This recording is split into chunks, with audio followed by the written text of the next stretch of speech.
Good afternoon, Mr. Ambassador. Nice to meet you, and thank you for welcoming us to Egypt, literally. So this interview is going to be in two phases. One is going to be about Egypt and Egypt's relation with Nigeria, and the other is going to be about the most anticipated event of the world right now, which is COP27 happening in Egypt, in Sharm el-Sheikh, yeah? That's Great. right. I tried, that's good. So we'll start with the COP27 question, which I think everyone is interested in hearing about. This is seen as Africa's COP. That's what it's been nicknamed. And so the question on people's mind right now will be, what should Africa expect from Egypt, given that it is hosting COP, in terms of putting Africa's interest first? It is true that the Sharm el-Sheikh conference of the state parties to the United Nations Framework Convention on Climate Change, otherwise known as COP27, is Africa's COP.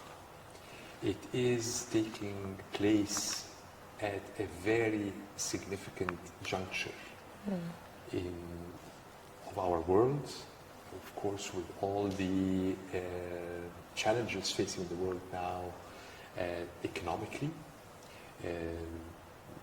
the recovery efforts from the COVID-19 pandemic, the implications of the conflict in Ukraine, and also the very clear indications that the world is not doing enough to combat climate change. But at the same time, the whole narrative around climate change has been developed outside Africa. And it is time now to use the Sharm el-Sheikh conference to bring Africa's voice in the forefront of the discussions on what can be done in order to combat the implications and the impact of climate change on the future of our continent. Our continent is basically the least contributor to carbon dioxide emissions. Not more than 4%. 3%. And at the same time, it is a continent that is developing, it's growing. It's a continent that has adopted and took upon itself to implement and to achieve the Sustainable Development Goals and the Agenda 2030 on sustainable development. And the road is very long. The challenges to meet those goals are enormous. And some of them must be prioritized vis-à-vis other commitments in climate change, because simply, since we are, as a continent, not the primary contributors, then we shouldn't be taking upon ourselves extra commitments that might stifle or hinder our development aspirations. So this is basically the main tenet of how Egypt's incoming presidency of COP27 is thinking about where Africa stands. Africa's voice needs to be very clear that we are all in the same boat, and it is essential that there will be a joint effort to combat climate change. But at the same time, we are we have our development aspirations. And this is something that I believe the Egyptian presidency during its pre-COP consultations within Africa and with the rest of the world has been very clear. The other thing about the Sharm el-Sheikh conference is that we would like to call it, Egypt would like to call it the implementation conference.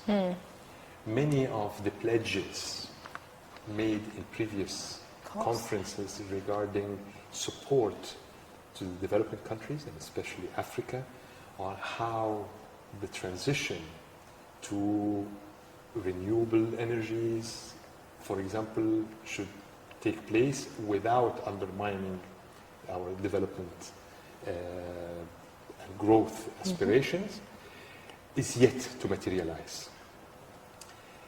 The problem, the aspect of financing of some of these projects, commitments, is a key priority for the Egyptian incoming presidency of COP27.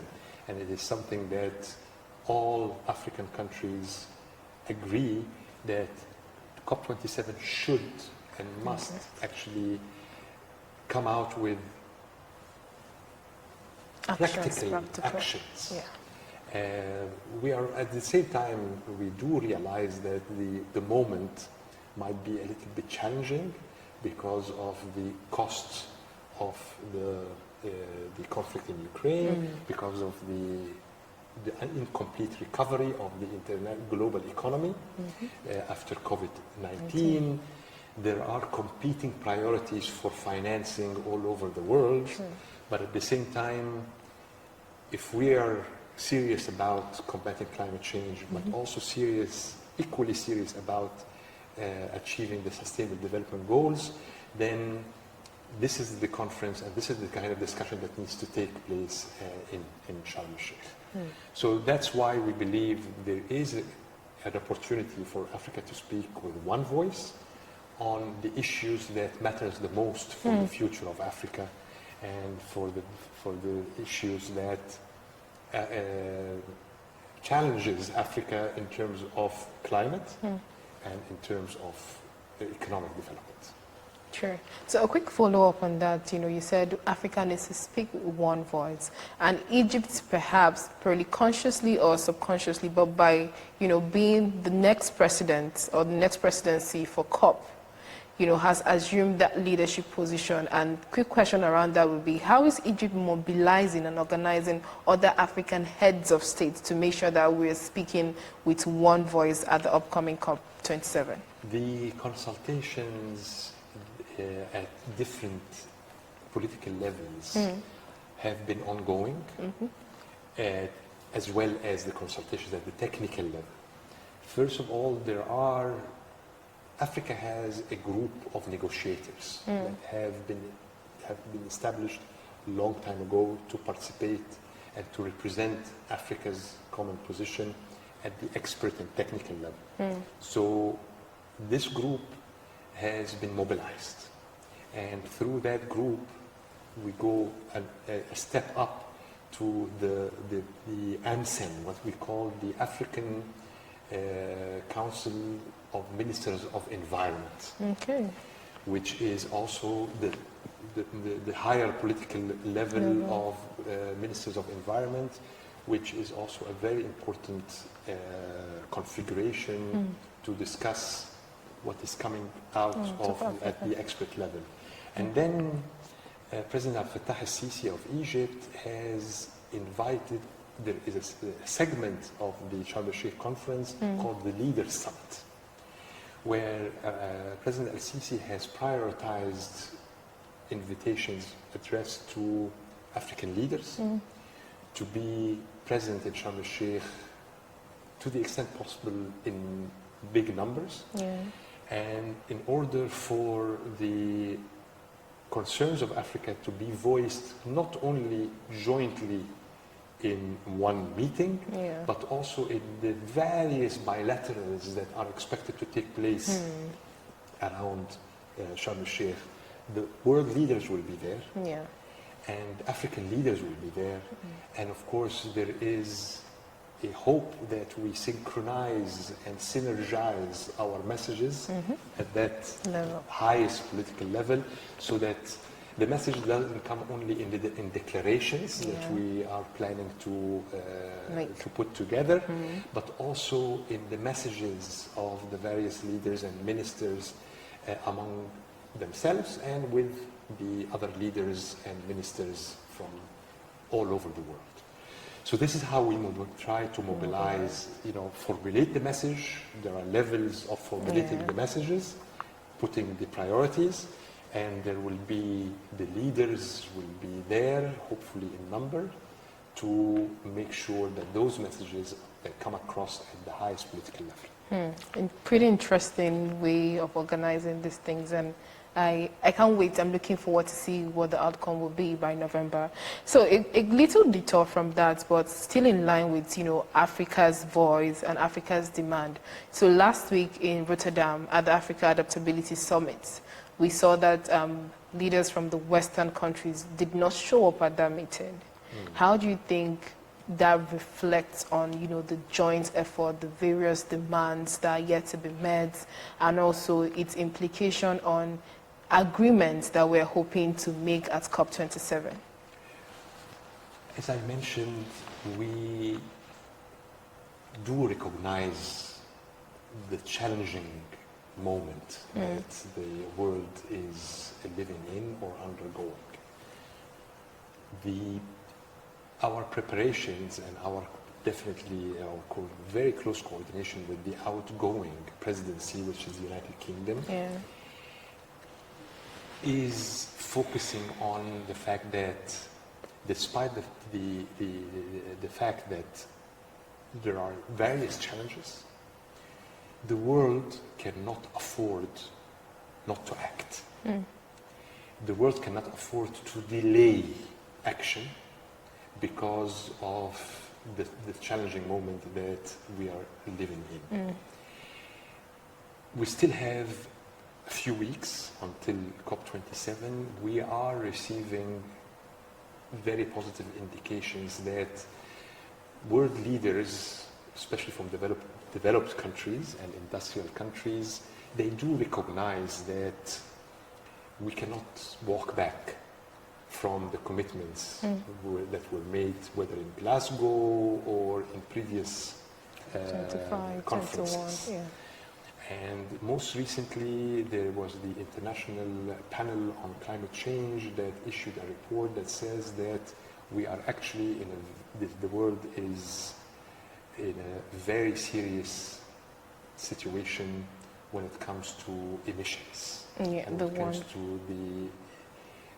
of course there was a lot of doubt on whether we will be able to meet the targets of reducing emissions and reducing also the temperature.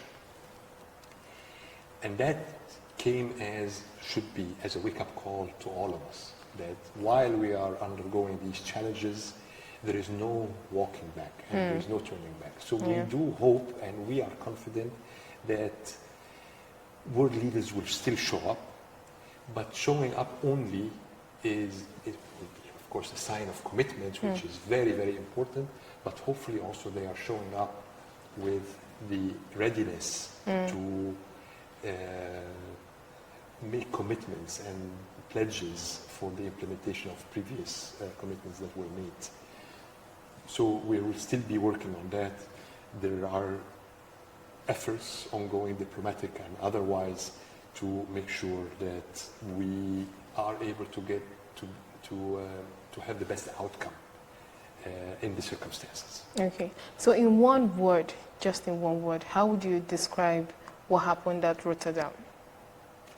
Well, I am not familiar with all the details about what happened in Rotterdam, but I think, as I said, there are competing priorities on the agenda of leaders and of the political class all over the world.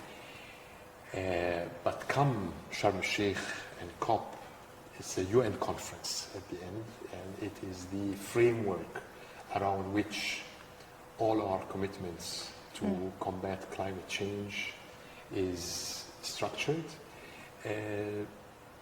that's a different, I think it's a different kettle of fish, as we say. Okay. So that's maybe in more than one word, but I think we should wait to see in Sharm el-Sheikh.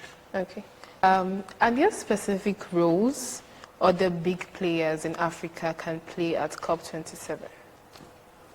Absolutely, and this is a very good segue to highlight the important role of Nigeria in particular.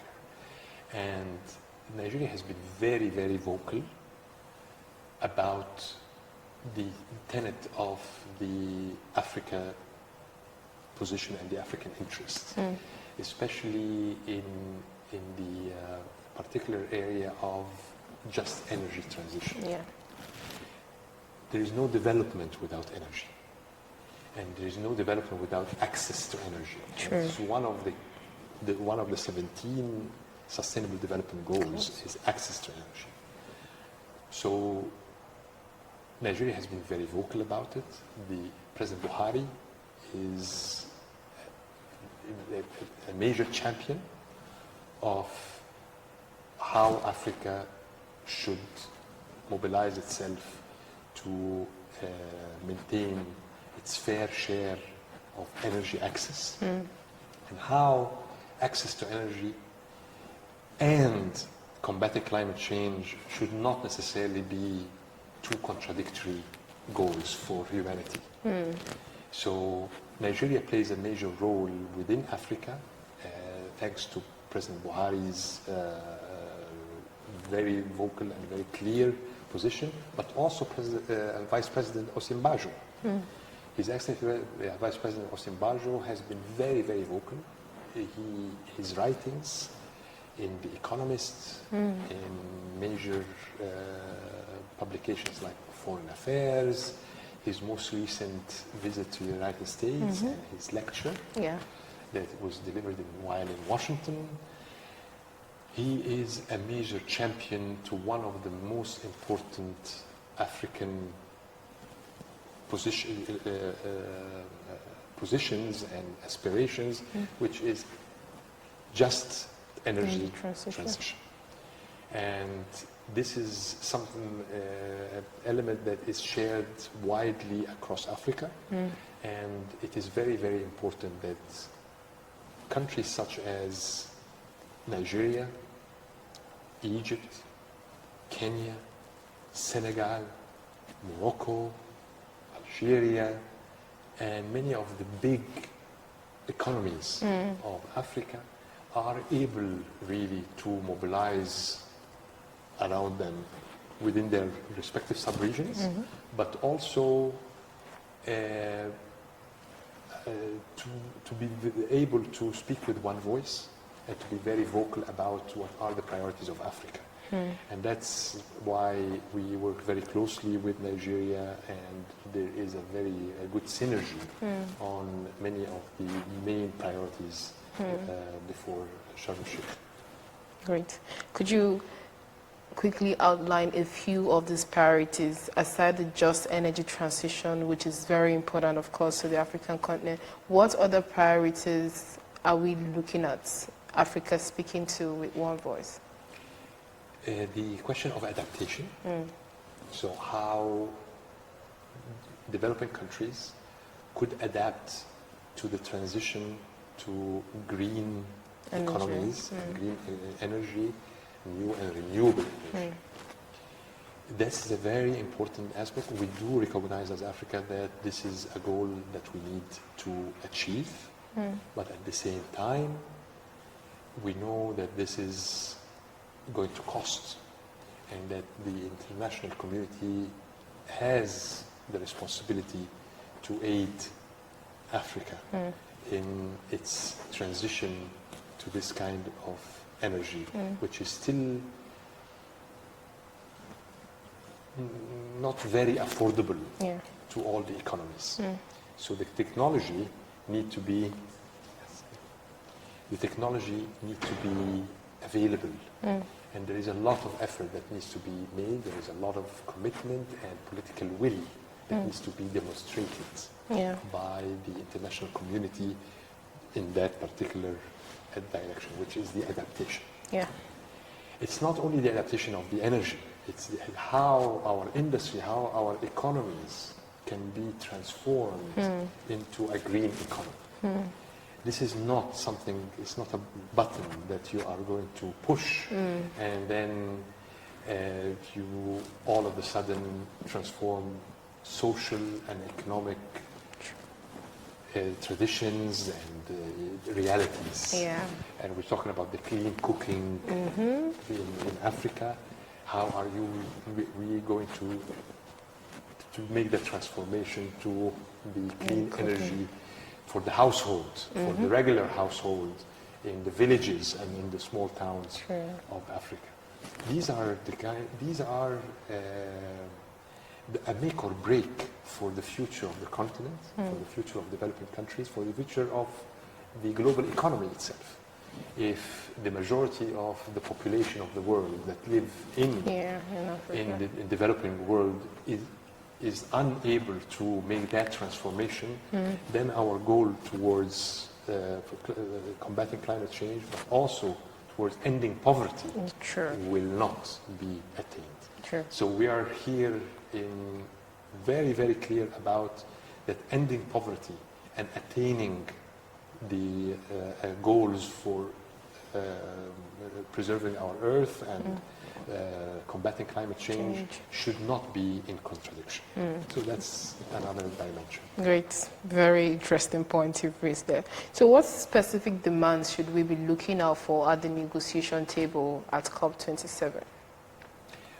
As I mentioned, it is not only government to government that is going to be solving our problem. The role of the private sector and business to business and private sector investment in that transformation is going to be key.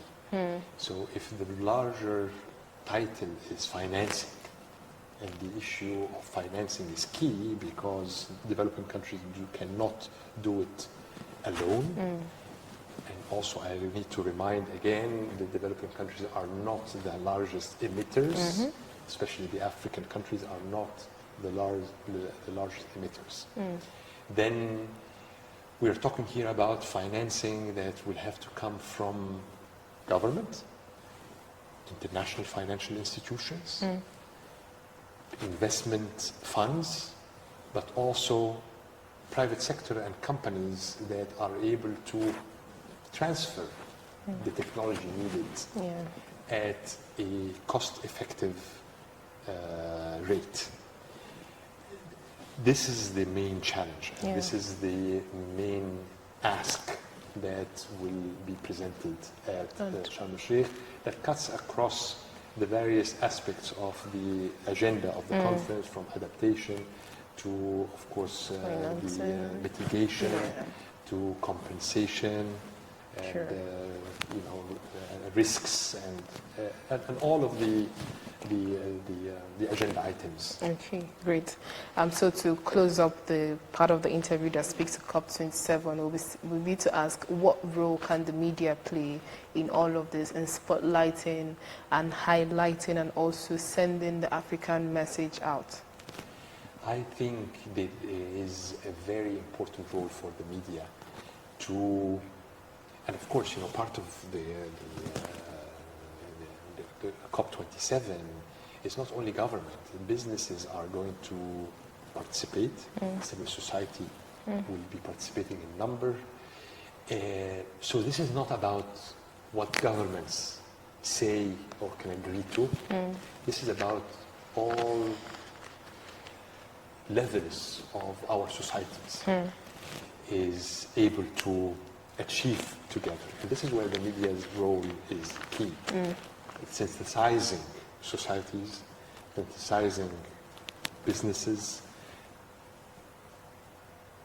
putting forward the accountability dimension for what we can achieve, whether in Sharm el-Sheikh or in the follow-up conferences. I think this is where the media could actually be able to highlight the ending poverty combating climate change dimension and how they are not, they Distinct. should not be in conflict, and what does that really mean for the human commitments. Beyond governments in the developed countries, those governments, there are people in developed countries who really care about the future of our Earth. Yeah. And of course, the more our media is able to present the kind of challenges that we are facing in order to be part of our common drive, then that this is... Investigations, special reports, analysis, and breaking news. Premium Times, a leading multimedia news platform, brings to you every minute stories that helps you make informed decisions and hold public officials, individuals, and organizations accountable. We have cartoons, videos, podcasts, and other interesting content for your delight. For timely update on politics, entertainment, sport, and business, visit our website on www.premiumtimesng.com and follow us on all our social media platforms. Don't miss out.